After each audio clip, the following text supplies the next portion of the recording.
안녕하세요. 사연 왔어요 톡톡입니다. 구독과 좋아요 알림 설정 꼭 부탁드립니다. 그럼 오늘의 이야기 시작해 보겠습니다.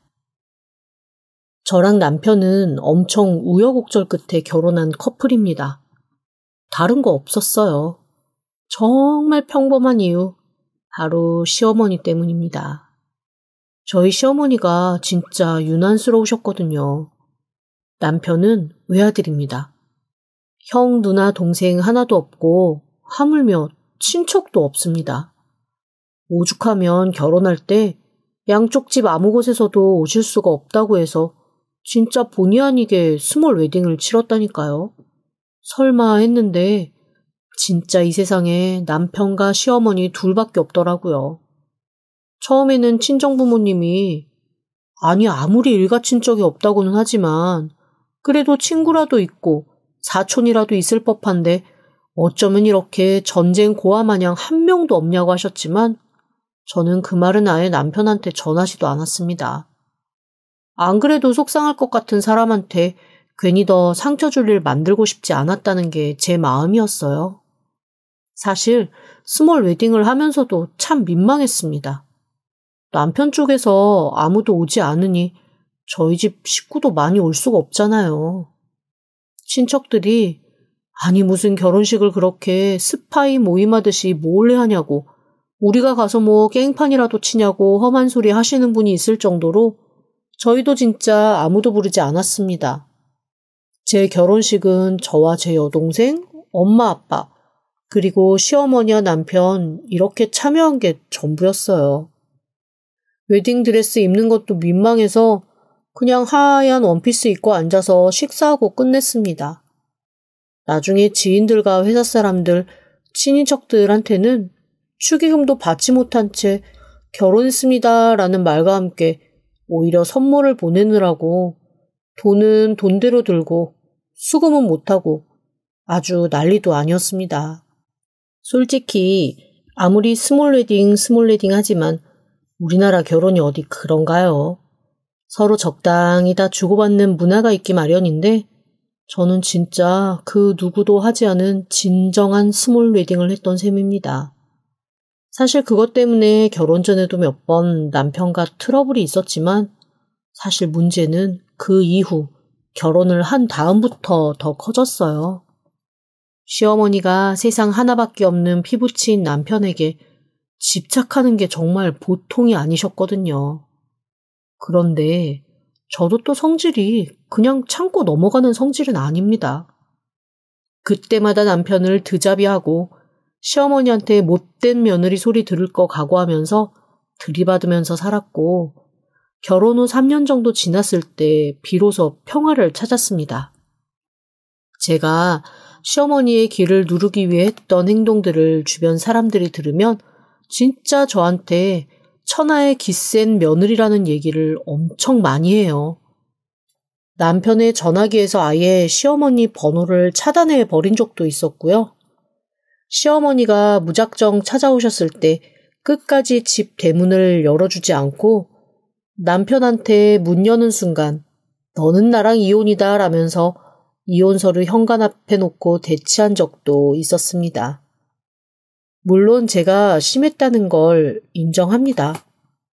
그런데 그러지 않으면 정말 저희 시어머니 물러날 사람이 아니었거든요.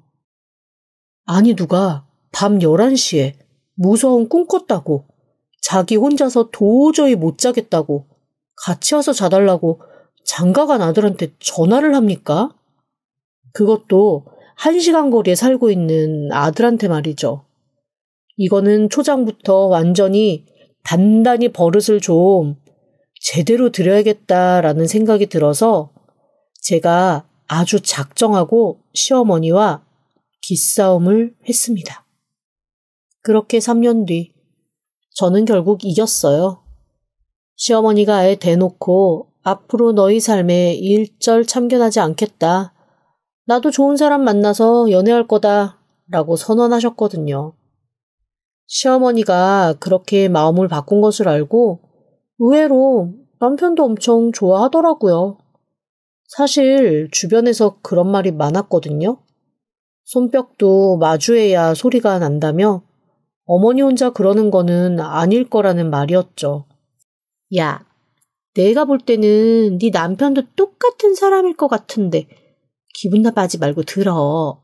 보통 엄마들이 그렇게 집착하면 일반적인 아들은 귀찮아하고 짜증을 낸다고? 그런데 네 남편은 그게 아니라며. 그게 제일 이상해. 엄마를 귀찮아하지 않은 아들이라니. 유니콘이니? 워낙 효자라서 그렇지 뭐. 둘만 함께한 세월도 길고. 그리고 그 사람도 귀찮아해. 내가 일일이 전하지 않아서 그렇지. 그렇게 말을 하면서도 솔직히 찜찜한 건 있었습니다. 남편이 가끔 자기 엄마 얘기 나오면 침묵을 지키는데 제가 느끼기에는 그 침묵이 매정한 저에 대한 반항 같았거든요. 본인은 아니라고 펄쩍 뛰었지만 말이죠. 그런데 시어머니가 연애할 거다, 새 인생 찾을 거다 라고 했을 때 좋아하는 모습을 보니 그동안 제가 오해를 한 건가 싶기도 하더라고요. 남편은 한결 편안해진 얼굴로 제게 말했습니다. 드디어 엄마가 자기 삶을 찾기로 해서 이제야 우리의 진정한 신혼이 온다고 말이죠. 정말로 시어머니는 그로부터 한 6개월 정도는 설마 어디서 고독사로 돌아가신 게 아닐까라는 생각이 들 정도로 아무런 기척도 없고 연락도 없이 사셨습니다. 오죽하면 제가 남편한테 시어머니 이상한 남자한테 걸려서 혹시 어디 감금되어 있는 거 아닌지 한번 전화나 해보라고 제가 먼저 얘기를 했을 정도니까요. 그런데 남편 말에 의하면 시어머니가 진짜로 새 남자친구와 함께 엄청 잘 살고 계시다고 하더라고요. 직접 본 것까진 아닌데 서로 가까이 살면서 다정하게 노후를 보내고 계신다나요? 그제야 저는 시어머니와의 기싸움에서도 이겼고 시어머니도 새로운 인생 찾았으니 드디어 결혼생활다운 결혼생활을 하겠구나라는 생각을 했습니다. 하지만 세상 일 참 자기 마음대로 되는 거 없더라고요. 그즈음 남편이 그만 지방으로 발령이 나고 말았습니다. 그리고 저는 도저히 따라갈 수 있는 상황이 아니었어요. 저는 연구소에서 일을 하고 있습니다. 일단 그 연구소에 한번 들어가는 것도 너무 어려운 데다가 들어가는 사람이면 무조건 정년을 채우고 나온다는 꿈의 연구소예요. 거기를 그만둔다고 하면 다들 너무나 당연하게 로또가 된 거냐 아니면 집안에서 모두 어쩔 수 없이 피치 못할 사정으로 해외 이민을 가는 거냐라고 물어볼 정도입니다. 그 두 가지가 아니면 그 연구소는 진짜로 그만둘 이유가 없는 곳이거든요. 워라밸도 너무 훌륭하고 아무도 터치하지 않는 데다가 내가 하고 싶은 연구 신나게 잘하면 어디선가 상 받으라고 연락 오는 그런 곳입니다. 한마디로 정말 행복하게 내 꿈을 이루면서 일도 하고 돈도 벌고 충분히 쉬면서 다닐 수 있는 데다가 일반 회사처럼 휴가가 박한 것도 아니어서 쉬고 싶을 때면 창의력 데이라는 명칭으로 쉬고 싶은 만큼 쉴 수도 있습니다. 게다가 식당밥도 얼마나 잘 나오는지 저희 연구소 입사한 이래로 단 한 번도 밖에서 외식을 해본 적이 없어요. 연구소 출입증만 있으면 가족과 지인까지는 같이 먹을 수 있게 되어 있거든요. 연구소 내부 비밀스러운 공간으로 들어가진 않으니까요. 게다가 주말에도 저녁까지 남아서 연구하는 연구원들을 위해 식당이 운영을 한단 말이죠. 친구들이며 연애 시절의 남편이며 무조건 저는 연구소 식당으로 데리고 가서 밥을 먹었습니다. 다들 이 금액에 이 음식이 말이나 되냐고 하면서 저한테 아무리 힘들어도 밥 생각을 해서라도 절대 연구소 그만두지 말라고 임모와 얘기했을 정도로 메뉴도 훌륭해요. 그래서 저로서는 남편이 3년, 5년 정도 한정된 기간 동안 지방을 내려간다고 해서 따라 내려갈 이유가 조금도 없었습니다. 모두가 들어오고 싶어 악마에게 영혼이라도 팔 준비가 되어 있는 그 연구소를 제 발로 남편 따라가겠다고 그만두는 바보가 아니거든요. 남편 역시 저한테 제일 먼저 한 얘기가 그거였습니다. 자기는 연구소 그만둘 생각 절대 하지 말고 다녀. 내가 주말마다 꼭 올라올게.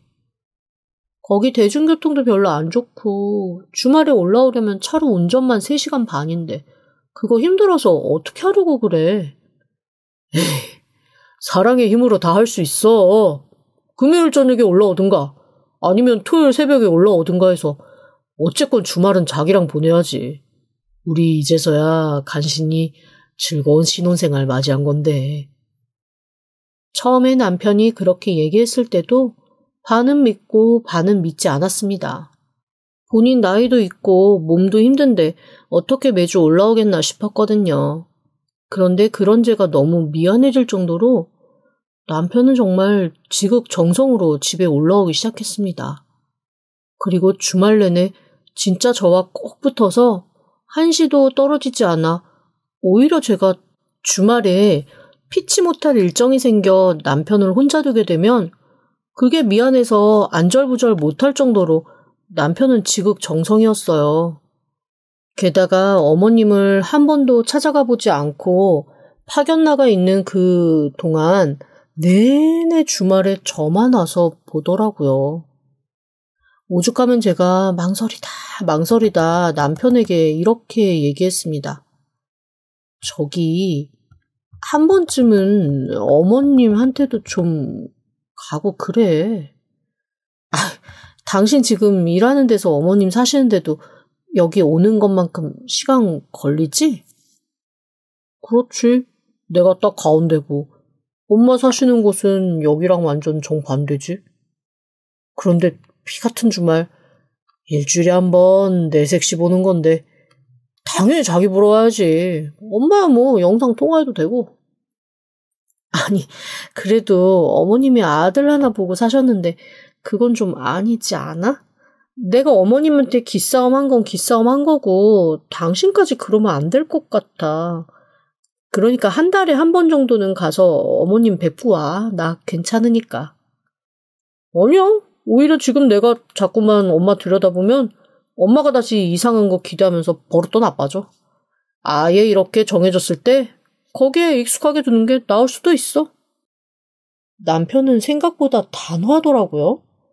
제가 오히려 좀 당황스러워서 굳이 이럴 것까진 없는데 라는 생각으로 남편을 설득하는 이상한 입장이 되고 말았습니다. 제가 몇 번 얘기를 했더니 남편도 그래도 그건 아니다 싶었는지 알겠노라 얘기하고 한두 달에 한 번 정도는 가서 어머님을 만나고 오기 시작했습니다. 그런데 민망하게도 어머님 만나는 날도 자거나 하지 않고 얼굴 딱 보고 거의 6시간 넘게 운전을 해서 저한테 오곤 했어요. 오죽하면 제가 약간 어머님한테 뭔가 찔리고 미안한 마음이 들어서 괜히 과일도 한번 보내드리고 예쁜 옷 있으면 옷도 한 벌 사서 보내드리고 그럴 정도였다니까요. 어쨌건 남편이 그렇게 지극정성으로 집에 자꾸만 들락거리고 와주니 처음에는 떨어져 살면 서로 마음이 멀어져서 없던 사건도 생긴다고 군소리 해대던 제 주변 사람들도 남편을 하나둘 칭찬하기 시작했습니다. 저런 남자 없다는 거죠. 무슨 복으로 그렇게 마누라 좋아하는 남자를 만났는지 모르겠다며 어쨌거나 저를 다들 부러워하는 종류의 얘기이긴 했어요. 저도 남편한테 많이 고마워서 어지간히 남편이 주말에 한 번씩 왔을 때 속썩이거나 하는 건 그냥 모르는 채 넘어가지게 되기도 했고요. 사실 중간에 저희 진짜 한번 크게 싸울 일이 있었거든요. 사실 남편이 거기에 내려가면서 전세를 구해서 내려갔었습니다. 그런데 얼마 뒤에 저한테 몹시 머뭇머뭇하면서 이런 고백을 하는 거예요. 저기 사실은 나 그 집 월세로 살고 있어. 어? 당신 전세 얻는다고 돈 4천만 원이나 가져갔잖아. 그런데 왜 월세를 살아? 거기가 그렇게 비싸? 아이, 그게 아니고 내가 전세 사기를 당했지 뭐야.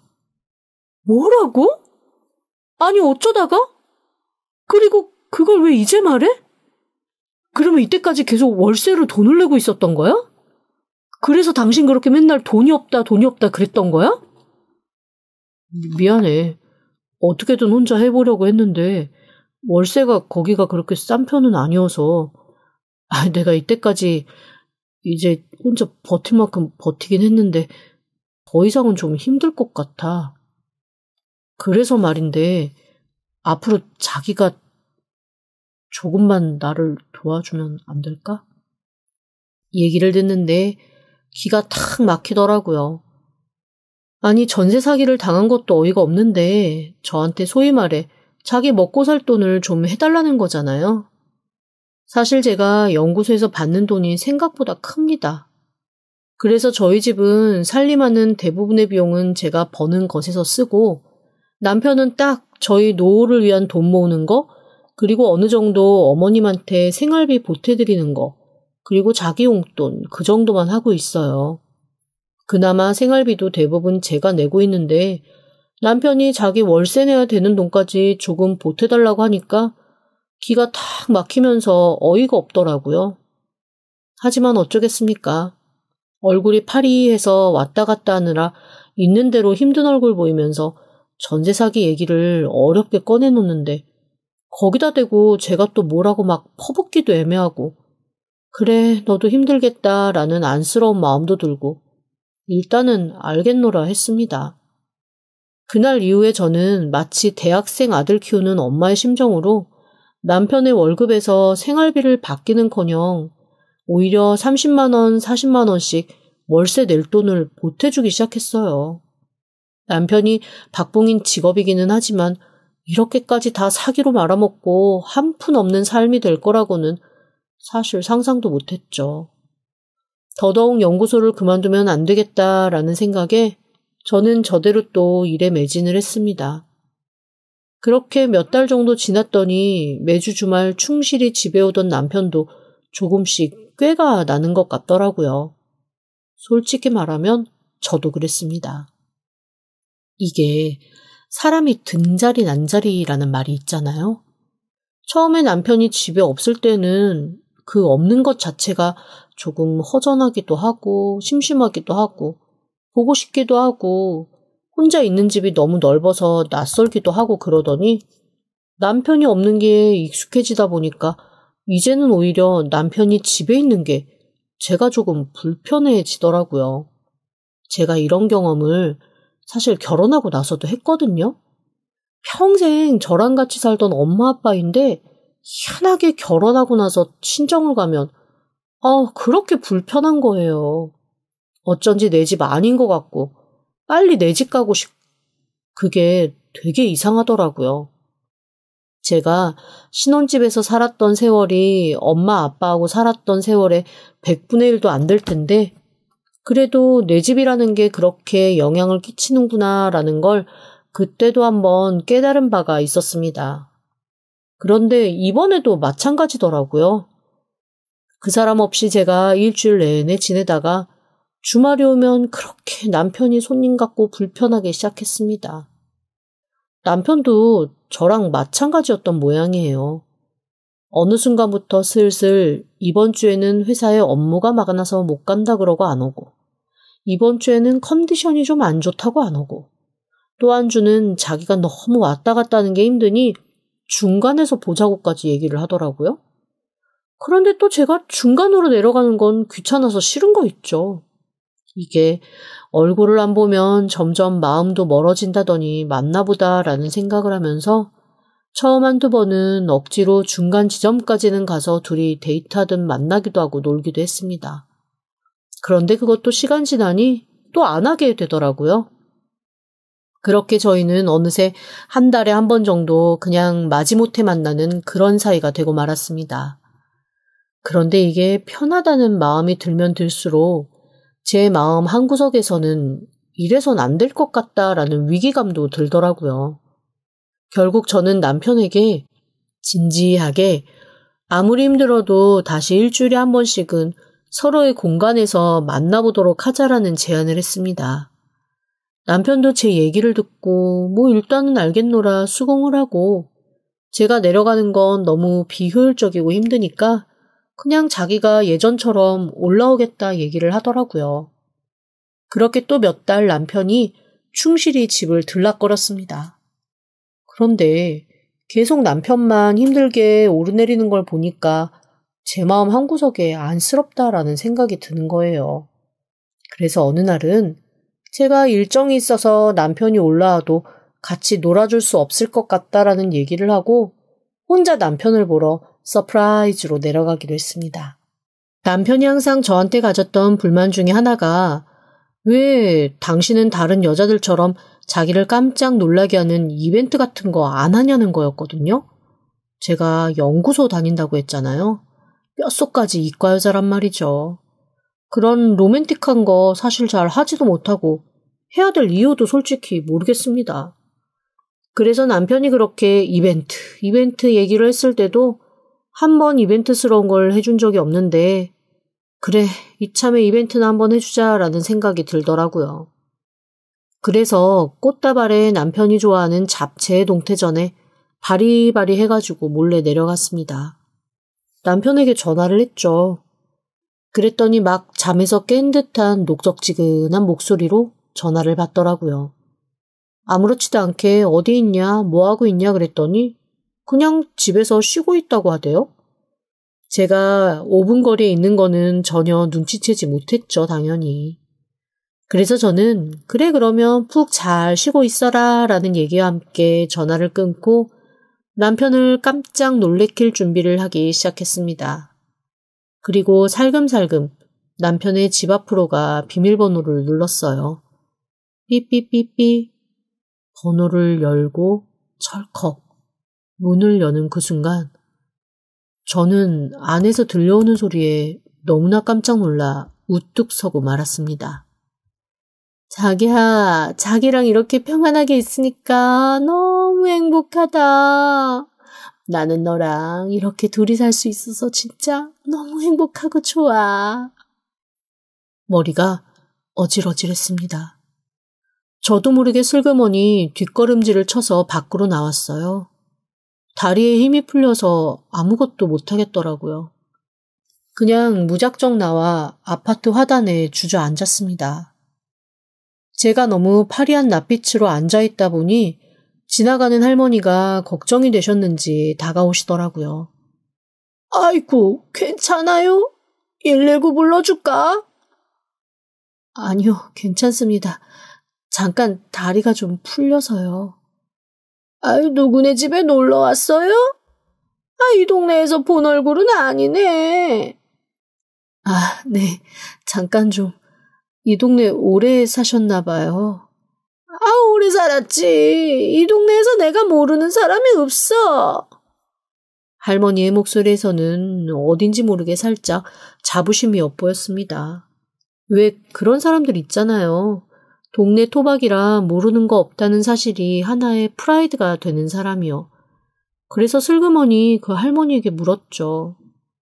요즘에 여기 회사들이 많이 생겨서 젊은 사람들이 이주 많이 왔을 텐데 그래도 다 기억하시나 봐요. 응?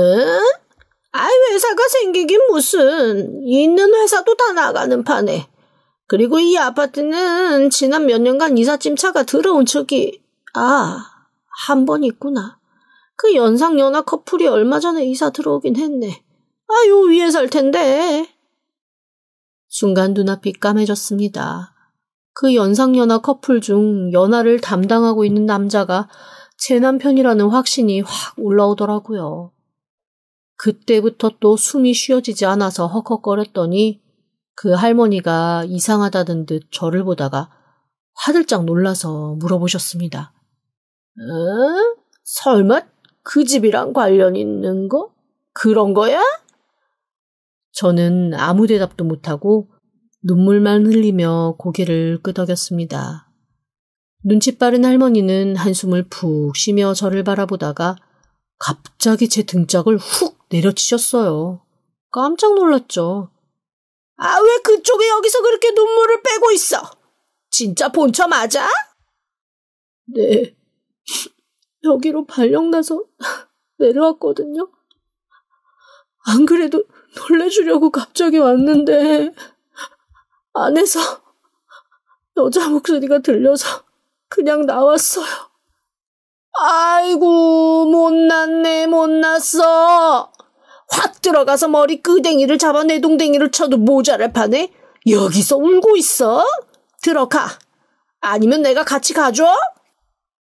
참 이상하죠. 난생 처음 보는 할머니가 그렇게 말을 해주는 게 저한테는 정말 큰 위안이 되었습니다. 생판 모르는 사람도 이렇게 내 편을 들어주겠다고 하는데 제가 여기 이렇게 주저앉아서 구기고 있을 이유가 없다는 생각이 들더라고요. 그래서 할머니에게 감사하다고 이제 정신이 좀 들었다고 얘기를 하고 저는 다시 위로 올라갈 마음을 먹었습니다. 그런데 그때 원수는 외나무 다리에서 만난다는 말을 증명이라도 하듯 깨르르 웃는 소리와 함께 남편과 그 여자가 문 밖으로 나오는 소리가 들리더라고요. 저는 벌떡 일어나서 그 두 사람을 향해 섰습니다. 그리고 그 두 사람은 팔짱을 끼고 내려오다가 저를 마주하고는 기절할 듯 놀라며 저를 빤히 바라보았어요. 할머니도 그제서야 이 상황이 무슨 상황인지 눈치를 채신 듯 도끼 눈을 딱 하고는 그 둘을 번갈아 가면서 보기 시작하셨습니다. 어라, 이 두 사람이로구만. 그런데 저런 여자가 여기보다 뭐가 낫다고 만나는 거야? 딱 봐도 나랑 몇 살 차이 안 나 보이는구만. 사내 놈이 벨이 빠져 미쳤구만. 저는 아무 말도 없이 빤히 남편을 바라봤습니다. 그리고 남편 옆에 있는 그 여자를 아주 싸늘하게 노려봤어요. 남편 옆에 있는 여자, 제가 잘 아는 사람이었습니다. 제가 지난 수년 동안 시어머니라고 불렀던 바로 그 사람이었어요. 그때부터는 완전히 개싸움이었습니다. 남편은 저한테 얘기 좀 들어보라고 빌고 난리가 났고 시어머니란 여자는 어차피 이렇게 된 거 이제 모든 사실 다 밝히고 떳떳하고 싶다고 고래고래 소리를 지르더라고요. 알고 보니 그 두 사람 아주 오랜 불륜 커플이었습니다. 진짜 시어머니도 아니었어요. 남편이 원래 유부녀였던 나이든 여자랑 불륜을 하고 있었는데 그 여자가 이혼도 안 하고 남편 옆에 계속 붙어 있으니 자기도 지쳤던 모양이더라고요. 그래, 우리 이쯤에서 정리하자 어쩌자 이런 얘기와 함께 잠시 헤어지는 동안 저를 만났고 조건 괜찮고 돈 좀 있는 것 같으니 결혼을 서둘렀던 겁니다. 제가 바보였죠. 그러던 와중 불륜을 저질렀던 사실이 밝혀지면서 그 늙은 여자가 이혼을 당한 채 쫓겨났고 둘이 다시 죽고 못 사는 사이로 들러붙었던 겁니다. 문제는 이미 저랑 결혼을 앞두고 있었다는 거죠. 게다가 알고 보니 남편에게는 멀쩡한 가족들도 있었습니다.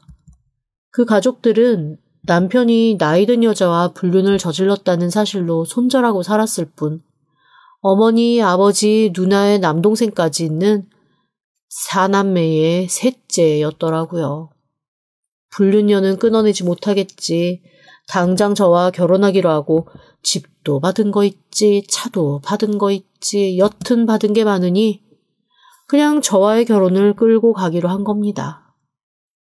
그래 놓고는 자기의 오랜 불륜녀를 엄마로 변신시켜 저한테 인사하게 하고 그렇게 엽기적으로 장가를 온 거였어요. 얘기 듣는데 정말 기도 안 막히더라고요. 어쩐지 시어머니가 가끔 남편을 보는 눈이 예사롭지가 않아서 사실은 혼자 되어서 남편과 단둘이 의지하고 살았으면 저럴 수도 있지라고 이해해온 세월이었는데 그게 정말로 자기가 사랑하는 남자여서 그랬다는 사실이 명백히 밝혀졌습니다. 두 사람의 나이 차이는 19살이었고 예전 회사에서 만났다고 하더라고요. 아마 그 여자가 적당히 남편을 부르거나 찾았으면 아마 저는 평생 좀 유난스러운 시어머니다 하면서 그냥 살았을지도 모르겠습니다. 그런데 오죽 난리를 떨었나요? 제가 기싸움을 할 만큼 유난을 떠니 결국 자기 마음대로 연인을 보지도 못하고 떨려나게 되어 결국 이딴 이중생활을 기획한 거였어요. 알고 보니 회사도 그만두고 퇴직금으로 근근히 살다가 돈 떨어지니 저한테 월세랍시고 손 벌린 거였더라고요. 그 집도 그 여자 명의였습니다.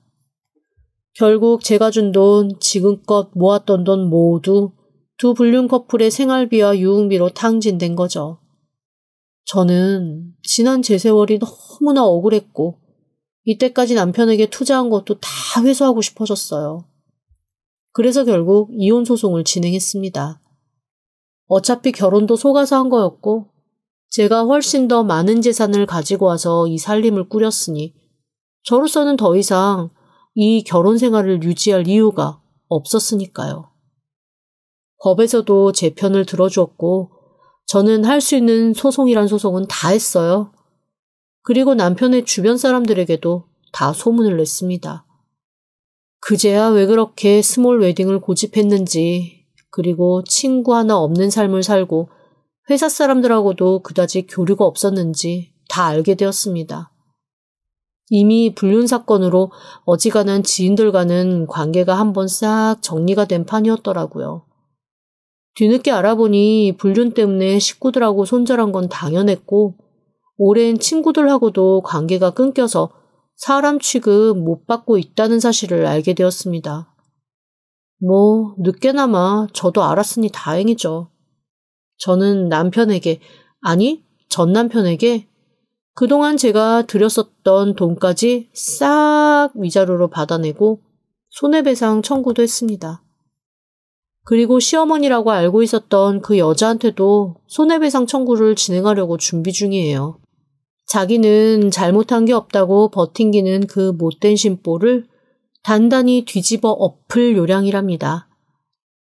어쨌건 결혼하고 시어머니와 기싸움했던 그 세월이 너무 어이없기는 하지만 아이 생기기 전에 지금이라도 싹 다 정리가 돼서 다행이라는 생각뿐입니다. 두 사람이 깃들어 있던 그 지방 아파트까지 싹 다 뺏을 계획인데 다 정리되면 가차없이 관계도 끊어버리려고요.